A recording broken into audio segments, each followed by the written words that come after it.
Assalamualaikum warahmatullahi wabarakatuh. Halo semuanya, izin memperkenalkan diri. Saya Adinda Mutiara Rahma dengan NPM 211302401, mahasiswi Pendidikan Biologi FKIP Universitas Lampung kelas A. Pada kesempatan kali ini, saya akan membahas mengenai materi ekologi hewan dengan judul Respon dan Adaptasi Hewan. Yuk, jangan lama-lama, ikuti videonya ya. Sebelum masuk ke inti pembahasan kita pada kali ini, kita harus tahu terlebih dahulu apa itu ekologi hewan. Jadi, ekologi itu berasal dari dua kata. Yang pertama itu eko, yang berarti ekosistem atau interaksi, dan logos yang berarti ilmu. Jadi, ekologi adalah cabang ilmu biologi yang mempelajari tentang interaksi organisme dan pengaruh serta saling mempengaruhi antar organisme dengan lingkungannya. Jadi, dengan kata lain, ekologi hewan itu adalah ilmu biologi yang mempelajari tentang interaksi hewan serta mempengaruhi hewan lain dan lingkungannya. Topik yang akan kita bahas pada kali ini itu ada dua. Yang pertama itu adalah mengenai respon pada hewan, dan yang kedua mengenai adaptasi pada hewan, yang pembahasannya meliputi definisi, jenis-jenis, faktor-faktor yang mempengaruhi, serta mekanisme terjadinya respon dan adaptasi pada hewan. Yuk langsung aja, let's study! Baik, yang pertama mengenai definisi respon. Jadi, respon adalah hasil dari stimulus atau rangsangan dari lingkungan sekitar yang diwujudkan dalam bentuk perilaku. Respon ini berlangsung secara spontan atau dalam jangka waktu yang pendek. Kemudian jenis-jenis respon. Respon pada hewan ada dua jenis, yaitu yang pertama respon reversibel. Respon reversibel adalah jenis respon yang dapat kembali ke keadaan semula setelah rangsangan atau kondisi tertentu dihilangkan. Contohnya, perubahan pupil mata terhadap intensitas cahaya yang masuk ke mata. Jadi, pupil mata akan membesar jika intensitas cahaya yang masuk ke mata itu sedikit atau semakin redup. Begitupun sebaliknya. Kemudian untuk jenis respon yang kedua itu adalah respon irreversibel, yang dimana respon ini merupakan jenis respon yang tidak dapat kembali ke keadaan semula setelah terjadi rangsangan. Contohnya perkembangan hewan dari tahap larva ke tahap dewasa. Pada respon irreversibel itu ada 5 macam. Yang pertama respon semu. Jadi, hewan yang melakukan perilaku atau yang mengeluarkan respon semu ini yaitu berupa perilaku yang membingungkan atau menipu, baik untuk menghindari predasi ataupun untuk mendapatkan keuntungan lain dalam situasi tertentu. Kemudian, respon yang kedua itu adalah letal, yang dimana respon letal ini adalah hewan yang memiliki mekanisme pertahanan yang dapat menyebabkan kematian pada predator atau ancaman potensial. Contohnya seperti ikan buntal. Kemudian respon yang ketiga yaitu berarah, yang dimana hewan yang melakukan respon ini akan menunjukkan perilaku yang khusus dan terarah sebagai tanggapan terhadap rangsangan lingkungan tertentu. Contohnya pada lebah madu yang melakukan sistem komunikasi yang rumit di dalam sarang mereka dengan cara berdansa untuk memberi petunjuk arah dan jarak ke sumber nektar dari satu lebah ke lebah yang lain. Respon selanjutnya yaitu mengenai respon pengontrolan, yang dimana hewan ini memiliki kemampuan untuk mengendalikan atau mengubah kondisi tertentu dari lingkungan sekitarnya. Contohnya itu laba-laba pembuat jaring. Dan respon irreversibel yang terakhir itu ada respon defisien, yang dimana defisien ini akan hewannya itu contohnya seperti kadal itu akan kurang aktif atau berkurang metabolismenya saat suhu meningkat, dan mereka akan mencari tempat yang lebih sejuk dan berlindung dari sinar matahari. Baik, yang selanjutnya yaitu mengenai faktor-faktor yang mempengaruhi respon. Pada slide sebelumnya dijelaskan bahwa respon pada hewan itu ada dua jenis. Yang pertama respon reversible dan respon irreversible. Jadi, untuk faktor-faktor yang mempengaruhi kedua respon tersebut itu berbeda. Untuk itu, yang pertama, pada respon reversible, faktor-faktor yang mempengaruhinya ada 4, yaitu 1. Suhu, 2. Kapasitas fisiologis, 3. Perilaku, 4. Ketersediaan sumber daya. Kemudian, untuk faktor-faktor yang mempengaruhi respon irreversible itu meliputi 5 faktor. Yang pertama genetika, yang kedua itu adalah perubahan struktural, yang ketiga adalah perkembangan embrio dan metamorfosis, yang keempat lingkungan, dan yang kelima evolusi. Mekanisme respon dimulai ketika hewan menerima rangsangan dari lingkungan melalui reseptor sensorik. Kemudian, sinyal atau informasi ini akan dikirimkan melalui sistem saraf atau sistem endokrin pada hewan. Selanjutnya, informasi tersebut akan diintegrasikan dan diproses di sistem saraf pusat. Lalu, akan diinterpretasikan dan diambil keputusan mengenai tindakan yang harus diambil. Selanjutnya, hewan akan menghasilkan respon motorik seperti tindakan fisik atau perilaku pergerakan seperti menghindar ataupun perubahan suhu tubuh, dan akan mendatangkan sistem umpan balik yang dapat memantau hasilnya. Selanjutnya mengenai definisi adaptasi. Adaptasi adalah suatu kemampuan yang dimiliki oleh makhluk hidup untuk menyesuaikan diri dengan lingkungannya yang bertujuan agar dapat bertahan hidup. Adaptasi umumnya berlangsung dalam jangka waktu yang panjang atau berlangsung secara lama. Kemudian jenis-jenis adaptasi. Adaptasi pada hewan itu terdapat 3 jenis, yaitu adaptasi morfologi, adaptasi fisiologi, dan adaptasi tingkah laku. Yang dimana pada setiap jenis adaptasi ini, saya akan memaparkan atau menjelaskan mengenai hewan darat atau terestrial dan juga hewan air atau akuatik. Adaptasi morfologi hewan darat dilihat berdasarkan bentuk paruh burung, yang dimana pada bentuk paruh burung ini, setiap hewan darat itu memiliki bentuk paruh yang berbeda-beda yang disesuaikan dengan jenis makanannya.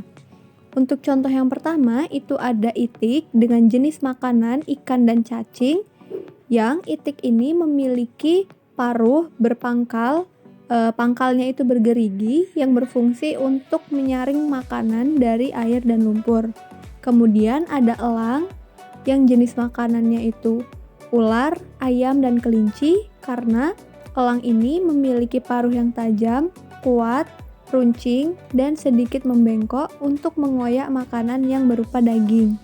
Kemudian ada burung pipit dan ayam, yang dimana jenis makanannya ini adalah biji-bijian, karena pipit ataupun ayam ini memiliki paruh yang pendek, tebal, dan runcing untuk memecah biji-bijian seperti padi. Selanjutnya ada pelatuk, yang dimana jenis makanannya itu berupa serangga, dan pelatuk ini memiliki paruh yang meruncing sedikit panjang untuk memahat pohon kayu dan menangkap serangga di dalamnya. Selanjutnya itu ada hewan pelikan dengan jenis makanannya adalah ikan, yang dimana pelikan ini memiliki paruh yang panjang dan berkantong besar pada bagian bawah untuk menyimpan ikan. Selanjutnya, adaptasi morfologi dilihat dari bentuk kaki burung. Nah, bentuk kaki burung ini ada beberapa bentuk. Yang pertama itu bentuk kaki pejalan yang dimiliki oleh ayam dan burung unta, yang dimana kakinya ini berbentuk panjang dan tegap sehingga dapat berjalan di darat tanpa mengalami kesulitan. Untuk bentuk kaki yang kedua itu adalah bentuk pemangsa yang dimiliki oleh burung elang dan burung rajawali. Jari kakinya pendek, kuku melengkung tajam, dan cakar kuat untuk mencengkram. Kemudian ada bentuk kaki pemanjat yang dimiliki oleh burung pelatuk, yang dimana kakinya itu terdiri atas 4 jari dengan 2 jari di depan dan 2 jari lainnya di belakang yang memudahkan burung untuk memanjat pohon. Selanjutnya, bentuk kaki perenang yang dimiliki oleh bebek dan angsa. Di antara jari kakinya itu terdapat selaput yang dapat membantu berenang di air. Dan bentuk kaki yang terakhir itu ada petengger yang dimiliki oleh burung kutilang dan burung kenari, yang dimana jari kakinya ini panjang dengan telapak yang datar sehingga dapat bertengger di ranting-ranting pohon. Morfologi hewan air laut dalam dan air laut dangkal. Adaptasi Untuk fisiologi gambar sebelah kiri hewan darat itu merupakan berdasarkan jenis contoh makanannya. dari hewan air laut Jadi dalam, hewan darat ini yaitu anglerfish memiliki atau jenis ikan makanan yang lampu, yang berbeda-beda. dimana hewan Untuk ini jenis makanan yang memiliki pertama bohlam itu bercahaya adalah yang kayu menempel yang atau menggantung biasa di atas dimakan oleh cacing kepalanya kapal yang karena digunakan cacing kapal sebagai ini penerang memiliki ataupun enzim untuk memikat selulase mangsa. untuk mencerna Sedangkan makanan untuk gambar yang sebelah berupa kayu kanan itu kapal di merupakan pelabuhan atau contoh hewan tiang-tiang kayu air di laut dermaga. dangkal berupa bintang Jenis laut, makanan yang yang kedua dimana itu bintang adalah laut ini tumbuhan memiliki yang kaki biasanya tabung yang dikonsumsi bergerak oleh di dasar hewan-hewan laut dangkal dari subordo atau menempel Ruminansia pada dan substrat dan ordo menangkap makanan. Lagomorpha. Yang dimana pada hewan subordo Ruminansia atau contohnya sapi itu memiliki enzim selulase untuk membantu mencerna makanan.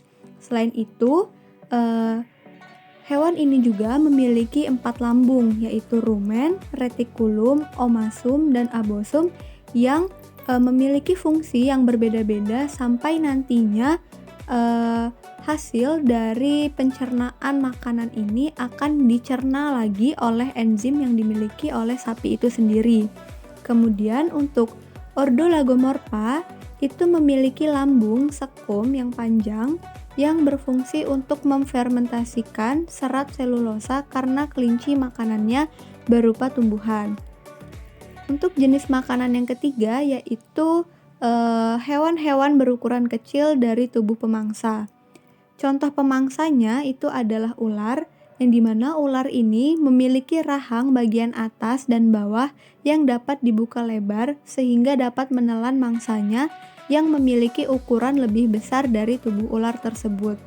Selanjutnya yaitu jenis makanan serangga yang biasanya dimakan oleh kalajengking, yang dimana kalajengking ini memiliki racun, bisa racun yang terdapat pada ujung ekornya untuk melumpuhkan mangsa ataupun musuhnya.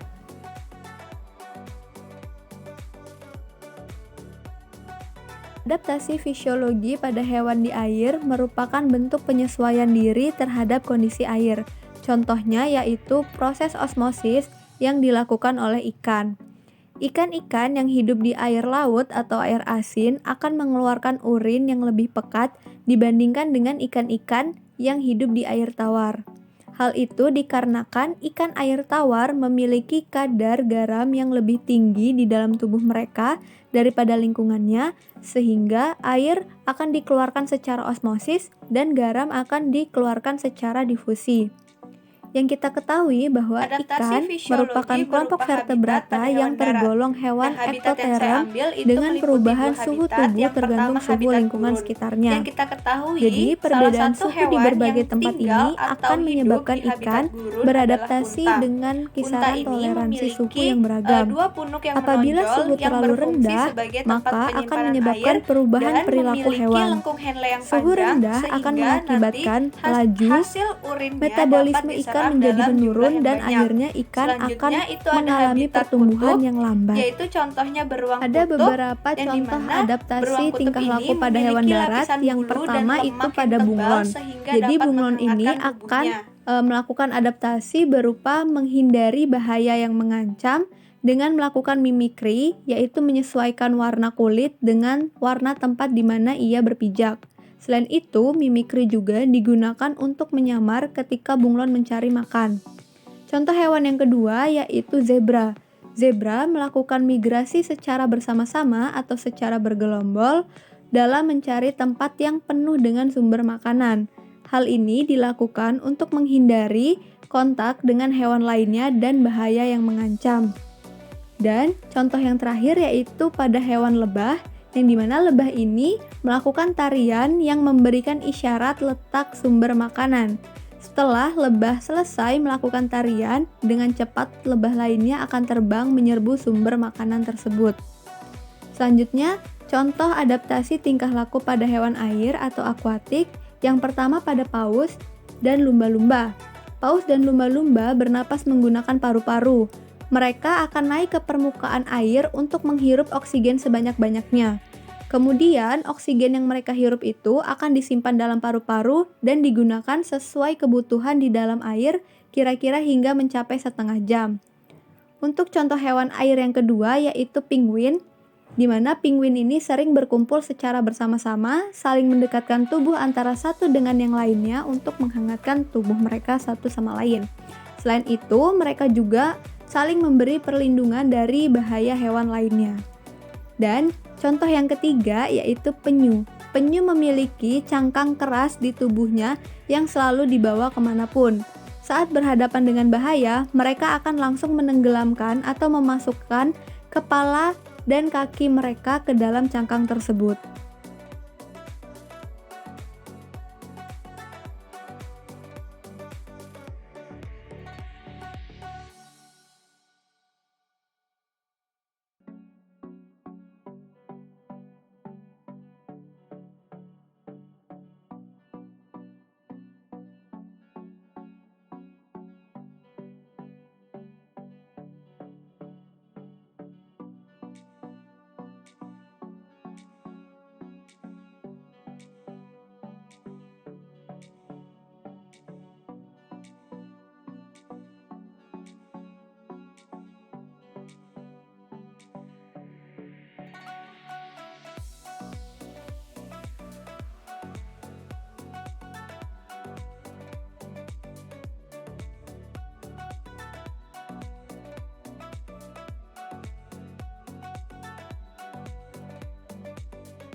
Faktor-faktor yang mempengaruhi adaptasi ada 8, yaitu lingkungan fisik yang meliputi iklim seperti cuaca atau curah hujan, suhu, serta kelembaban.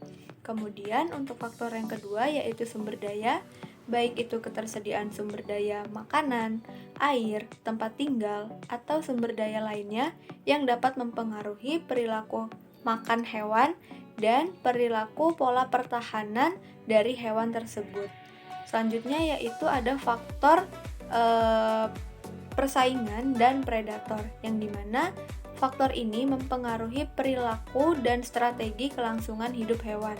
Faktor yang selanjutnya yaitu ada hubungan simbiotik, kemudian ada faktor genetika dan pewarisan sifat, faktor perilaku hewan, faktor anatomi dan fisiologi, dan faktor perubahan dalam lingkungan.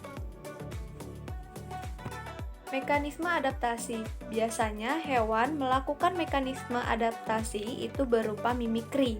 Mimikri merupakan suatu kemampuan yang dimiliki oleh beberapa hewan untuk meniru atau memanipulasi agar ia terbebas atau terhindar dari predator. Nah, pada penjelasan ini saya akan menjelaskan 3 jenis mimikri.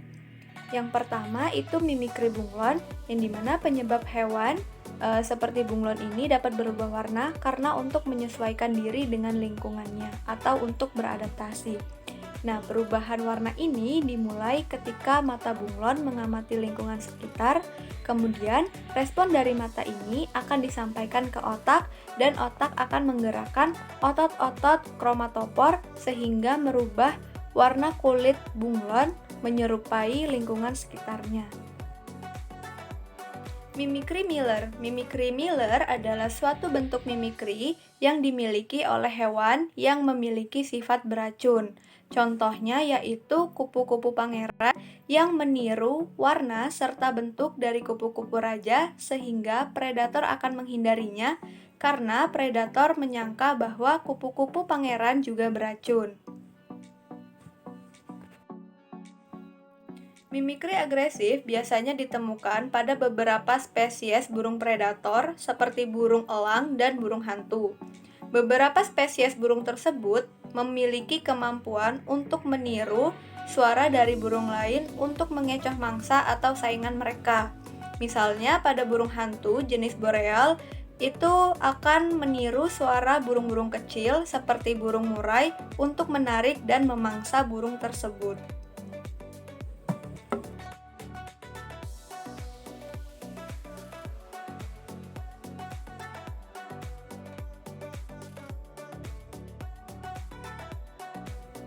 Demikian materi yang dapat saya sampaikan mengenai respon dan adaptasi pada hewan.